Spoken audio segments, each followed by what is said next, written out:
We provide you the platform to turn your dreams into reality. Give wings to your aspirations with KR Mangalam University. केंद्र सरकार ने लोकसभा में income tax bill 2025 वापस ले लिया है।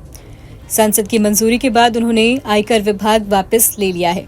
इसके साथ ही उन्होंने ऐलान किया है कि सरकार अब इस बिल का अपडेटेड वर्जन लेकर आएगी और नया बिल सोमवार 11 अगस्त को लोकसभा में पेश किया जाएगा। नए इनकम टैक्स बिल के अपडेटेड वर्जन को केंद्र सरकार की कैबिनेट ने अपनी मंजूरी दे दी है। ये वही बिल है जिसे सरकार ने 13 फरवरी 2025 को लोकसभा में पेश किया था। उसी दिन इसे जांच के लिए बीजेपी सांसद बैजयंत पांडा की अध्यक्षता वाली सिलेक्ट कमेटी के पास भेज दिया गया था।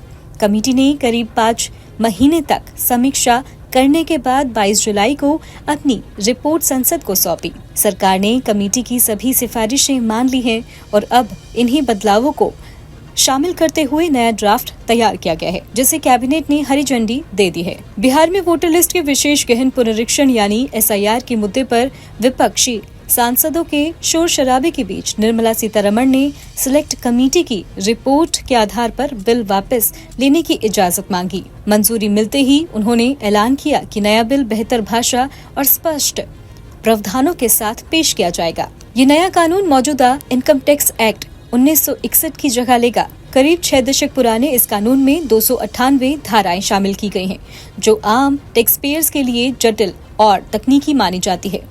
फरवरी में पेश किया गया बिल इस लिहाज से ऐतिहासिक था कि ये मौजूदा एक्ट के मुकाबले लगभग 50% छोटा है और आसान भाषा में लिखा गया है, ताकि आम करदाता भी इसे बिना कानूनी मदद के आसानी से समझ सके।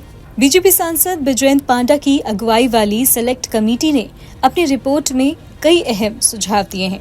इनमें सबसे बड़ा सुझाव था ITR फाइल करने की आखिरी तारीख बीत जाने के बाद भी टैक्स पेयर्स को बिना पेनल्टी के TDS रिफंड का दावा करने की अनुमति दी जाएगी। इसके अलावा कई धाराओं की भाषा को और स्पष्ट बनाने, आवश्यक प्रावधान हटाने और तकनीकी त्रुटियां सुधारने की सिफारिश भी की गई। वित्त मंत्री के मुताबिक पुराने ड्राफ्ट में कुछ शब्द और कानूनी परिभाषाएं ऐसी थी जिन पर वकीलों और चार्टर्ड अकाउंटेंट ने आपत्ति जताई थी।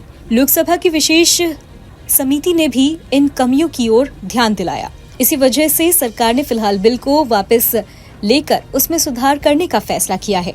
आपको बता दें कि सरकार साफ कर चुकी है कि नए इनकम टैक्स बिल में टैक्स स्लैब्स में कोई बदलाव नहीं होगा और इस कानून का असली मकसद भाषा को आसान बनाना, गैर जरूरी धाराओं को हटाना और प्रक्रिया को पारदर्शी व टैक्स पेयर्स फ्रेंडली बनाना है। अब निगाहें सोमवार यानी 11 अगस्त पर टिकी हुई हैं, जब संसद में इस नए बिल को अपडेटेड इनकम टैक्स बिल का ड्राफ्ट पेश किया जाएगा। अगर ये बिल पारित हो जाता है तो देश को 7 साल बाद एक नया डायरेक्ट टैक्स कानून मिलेगा। Bureau report, news nation. जहां भक्ति है हर शब्द में, कथाओं में छुपे हैं दिव्य रहस्य और ज्योतिष देता है जीवन को दिशा। धर्म से जुड़ी हर बातों को जानने के लिए हमारे चैनल स्तुति को सब्सक्राइब करें। चैनल पर जाने के लिए इस लिंक पर क्लिक करें।